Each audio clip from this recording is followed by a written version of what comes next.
सूचना केवल हमारे विचार हैं, वित्तीय सलाह नहीं। निर्णय लेने से पहले खुद शोध करें। किसी भी लाभ या हानि के लिए हम उत्तरदायी नहीं हैं।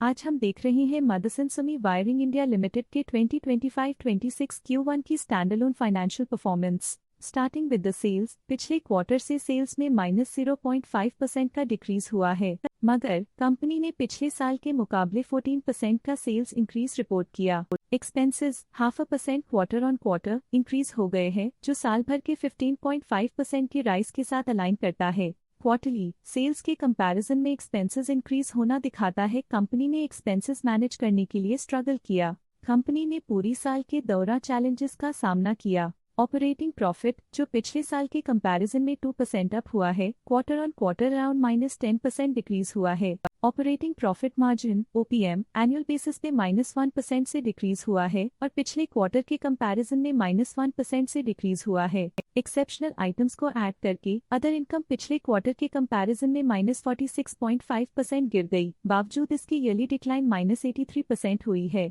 इंटरेस्ट एक्सपेंसेस पिछले क्वार्टर से 14% अप हुआ, लेकिन ईयर ओवर ईयर इंक्रीज 15% हुआ है। डिप्रिशिएशन कॉस्ट में 3% का क्लाइम देखने को मिला और ईयरली बेसिस पे 23% का इंक्रीज देखा गया। Profit before tax annually -4.5% decrease हुआ, लेकिन प्रीसीडिंग क्वार्टर से -14% डिक्रीज हुआ है। इस साल कंपनी ने 25% टैक्स पे किया और क्वार्टरली कंपनी ने 24.5% टैक्स पे किया है। नेट प्रॉफिट ने ईयर ऑन ईयर -4% का डिक्लाइन दिखाया, लेकिन लास्ट क्वार्टर से -13% का कंट्रैक्शन हुआ है। इस क्वार्टर के दौरान कंपनी का परफॉर्मेंस इतना अच्छा नहीं रहा।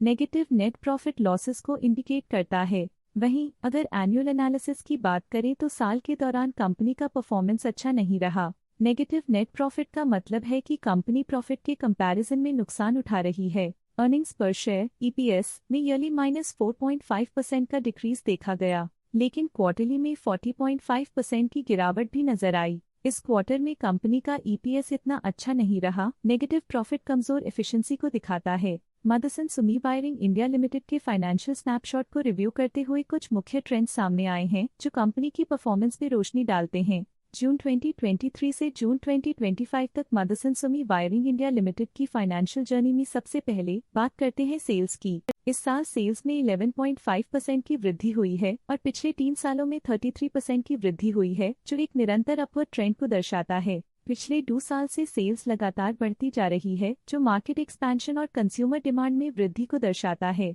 अब बात करते हैं एक्सपेंसेस की। इस साल एक्सपेंसेस 14% बढ़े हैं और 3 सालों में 34% का इजाफा हुआ है। इस साल हालांकि एक्सपेंसेस सेल्स से थोड़ा ज्यादा बढ़े हैं, मगर ग्रोथ रेट्स का करीब होना स्टेडी ऑपरेशनल कॉस्ट को दर्शाता है। इस साल ऑपरेटिंग प्रॉफिट -6.5% कम हुआ, लेकिन पिछले 3 सालों में 26% का इजाफा हुआ है। इस साल ऑपरेटिंग प्रॉफिट में कमी आई है, लेकिन पिछले साल की वृद्धि रेजिलियंस को दर्शाता है, जो एक अस्थायी मंदी को संकेत करता है। इस साल नेट प्रॉफिट में -9.5% की गिरावट हुई, लेकिन पिछले 3 सालों में 24% की बढ़ोतरी हुई है, जो कंपनी की मजबूती दिखाता है। इस साल नेट प्रॉफिट में आई कमी के बावजूद पिछले साल की पॉजिटिव वृद्धि एक अस्थायी मार्केट एडजस्टमेंट को दर्शाता है। EPS के लिए रास्ता कठिन रहा है। इस साल EPS -34% डिक्रीज हुआ। पिछले 3 सालों में कुल मिलाकर -18.5% की गिरावट हुई है। इस साल EPS में कमी आने के बावजूद पिछले साल की ग्रोथ कंपनी की मजबूत परफॉर्मेंस को अंडरलाइन करती है।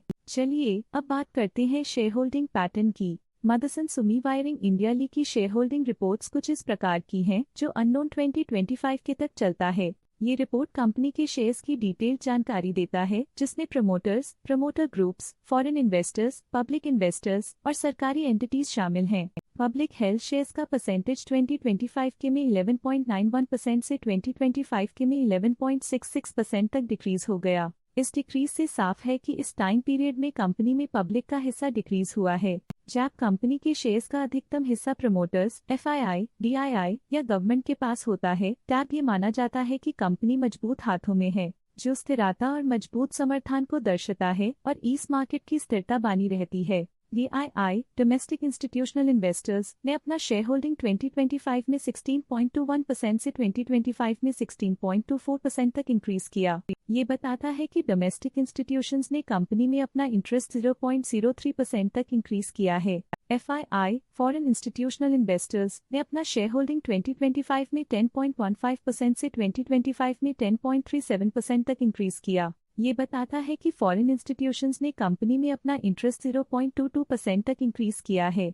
ये था कंपनी का करंट शेयर होल्डिंग पैटर्न। अब नजर डालते हैं मदरसन सुमी वायरिंग इंडिया के स्टॉक रिकमेंडेशन पे। डॉटर स्टॉक का करंट प्राइस 63.42 रुपीस चल रहा है। मोतीलाल ओसवाल ने स्टॉक की बाय रिकमेंडेशन दी थी। उन्होंने स्टॉक का टारगेट प्राइस 80 का अनुमान लगाया था।